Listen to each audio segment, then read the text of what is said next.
A very good day to all my dear students. आज हम class 10 की exercise 1.3 का क्वेश्चन नंबर 3 का लास्ट पार्ट यानी कि थर्ड पार्ट करेंगे। इसके पहले कि हम सब पार्ट प्रूफ कर चुके हैं इससे पहले वाली वीडियोस में।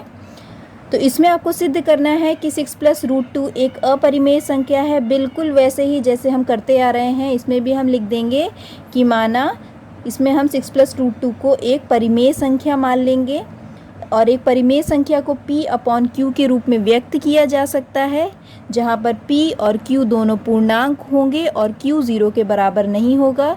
साथ ही P और Q जो होंगी वह सअभाज्य संख्याएं होंगी, यानी कि को प्राइम नंबर्स होंगे। को प्राइम नंबर्स ऐसे नंबर होते हैं जिनके गुणांक 1 के अलावा या सेम नंबर नहीं होता। ये रहता है कि जो उनके गुणांक होते हैं वह सेम नंबर नहीं हो सकते। इसके पहले वाली वीडियोस में कई बार हम एक्सप्लेन इसको कर चुके हैं। तो चलिए इसको स्टार्ट करते हैं। तो देखिए हमने लिख लिया है कि माना 6 + √2 एक परिमेय संख्या है।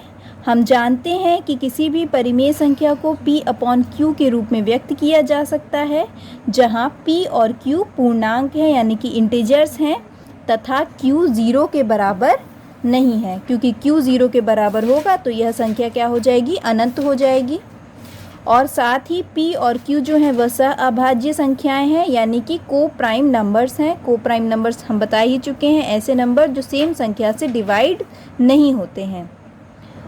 तो अगर यह 6 + √2 एक परिमेय संख्या है तो हम लिख सकते हैं कि 6 + √2 = P/Q, क्योंकि एक परिमेय संख्या दूसरी परिमेय संख्या के बराबर हो सकती है। अब हम क्या करेंगे, 6 को इधर माइनस में ले जाएंगे क्योंकि ये इधर प्लस में है। इक्वल टू की दूसरी तरफ जाने पर यह माइनस में हो जाएगा। तो √2 = हो जाएगा P/Q - 6।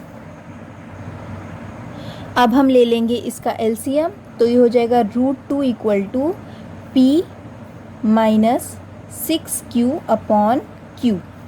अब आप देख रहे होंगे कि हमने पहले ही ऊपर भी लिख चुके हैं कि P और Q पूर्णांक हैं। साथ ही आपको मालूम है कि 6 भी एक पूर्णांक है, तो P भी एक पूर्णांक है, 6 भी एक पूर्णांक है, Q भी एक पूर्णांक है। तो यह पूरी संख्या कैसी हो जाएगी, यह पूरी संख्या क्या हो जाएगी, यह पूरी संख्या P - 6Q/Q एक परिमेय संख्या हो जाएगी। लेकिन इसके अपोजिट तरफ अगर आप दूसरा पक्ष देखें, यह √2 है।